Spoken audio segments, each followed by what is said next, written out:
Hi, I'm Rafael Castro with Castro Motorsports. Today I want to learn the differences between porting heads and milling heads. Now, moving forward here, a lot of people think that when you put the more amount of dollars you put into your engine, the more horsepower you're going to get. Well, that's not necessarily how it works. So, or it can work, but there's other obstacles to come in mind as far as camshaft goes, compression goes, and which we're going to go learn about. So, let's look at the basics of what porting heads and milling heads are. Porting heads is when you actually remove castings off of your cylinder heads, whether it's the intake ports, the exhaust ports, or even to the intake and valve bowls. Even simple as even going far as doing a 3-angle valve job, and also on the combustion chambers, polishing the combustion chambers. The idea is to be able to get more airflow in and more airflow out to create more horsepower. Now, that's the simple basics of what porting cylinder heads is. The idea is to get better airflow to get more horsepower, since it really is a fancy air pump.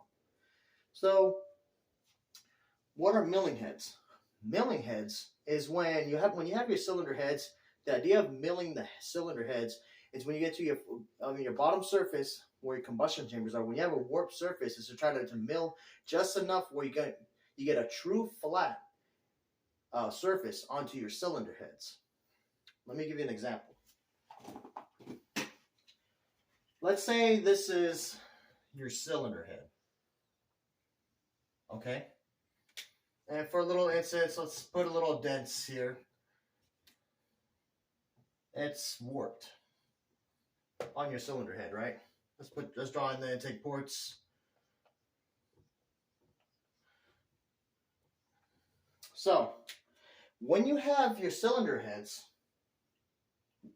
warped, we do local auto shops is what they do is they either mill the heads or resurface. So, see, what we have here on this example of a drawing of our cylinder head is that our cylinder head here is warped. Usually when that happens, obviously is because of blown head gaskets, overheating and such, especially with aluminum heads that are not strong enough, have strong enough castings. So, the idea is what local shops will do for you to repair your cylinder heads, right?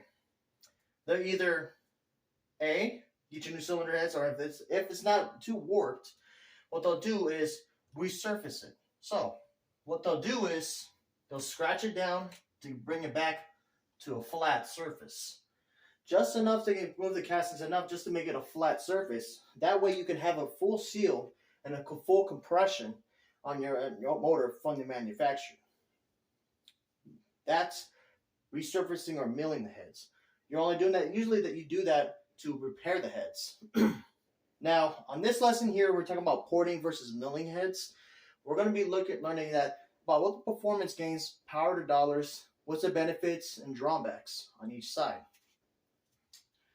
So, now what we just covered right now is the cylinder head being resurfaced.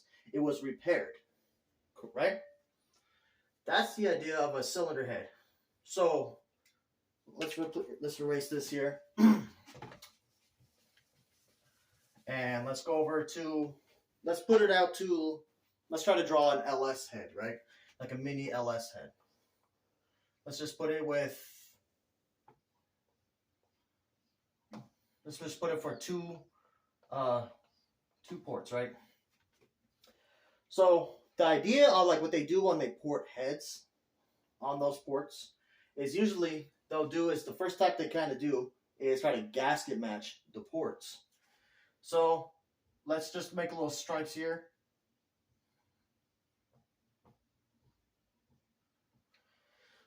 What they do is, so let's say these stripes here is the outline of where the gaskets are. What they do when they try to port the heads is they try to not only try to remove the castings, they try to gasket match.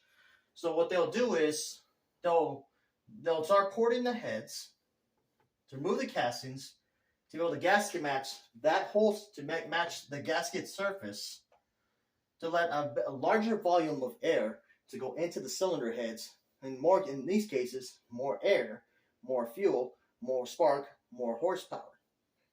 That's one way you can actually learn how to actually port your heads. Some even cases go to where they CNC port the heads.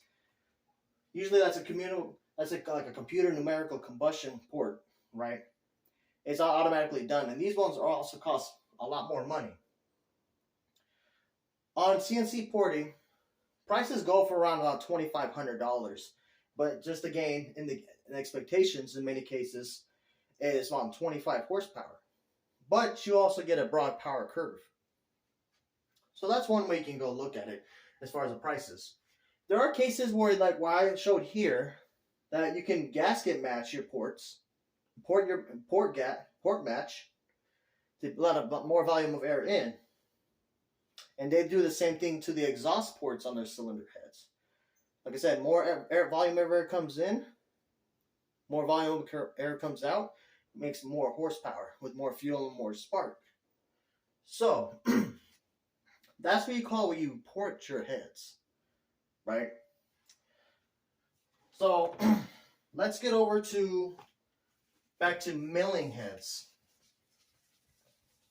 So let's look at it as like just a normal cylinder head, right? Let's get a more 3D look. You'll see your combustion chambers. The idea, and then what you have here is where your valve lifts go, where it opens up the valve using that camshaft, using the push rods to open up the rocker arms to open the valves, to open your intake and exhaust valves. So when people mill their heads, what they're trying to do is when they modify their heads is a cheaper way you can also gain horsepower.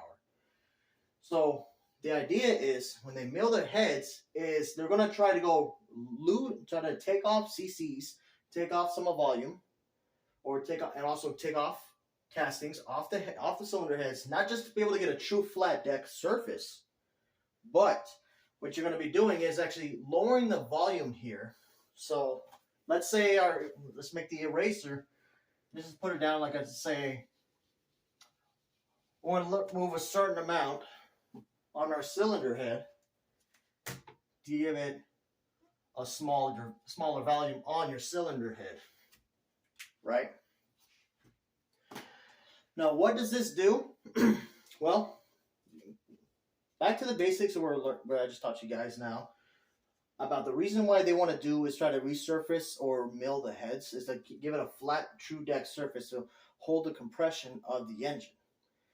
So, moving forward, when you think about it, they move more of the cylinder heads to give it a smaller combustion chambers. What does it do? It ups the compression.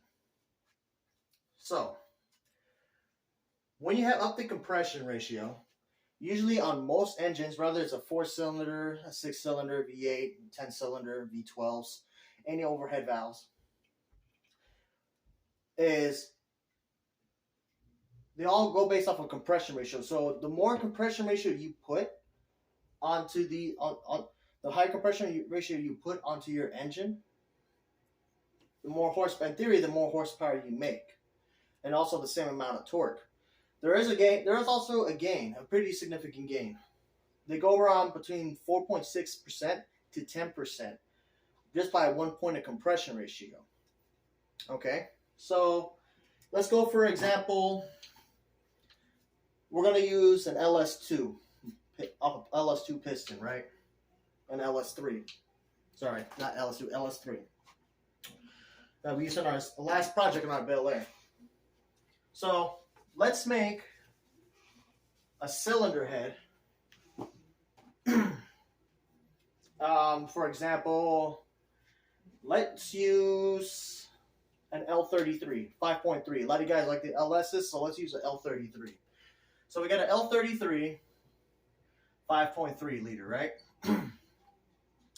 So we got an L33, 5.3 liter. The compression ratio on those is between a 9.9 to 1 to a 10 to 1. So I want to round it up to a 10 to 1. So let's put on there. So we got a 10 to 1 compression ratio. And it ranks around 315 horsepower. About 350 pound-feet of torque. This is just a flywheel. So we have a 10-to-1 compression ratio, and it's a 5.3 liter, 325. Has 315 horsepower, 350 pound-feet of torque. So let's make our engine block, right? Let's make the engine. This is just makeup. And let's make it a little higher for you guys. So let's make our engine block, right? Let's make our cylinder bore imitate our piston going up at flat dead center, right? We're going to make our cylinder head. That's not much flat. Let's make a cylinder head that makes power. So on our combustion chamber, right? I know it's a little bit messy, but get the point. So there's a combustion chamber, and here is our cathedral port, intake port, right? Here's our valve, or list of valve. This will be where our piston goes. It strokes up and down, right?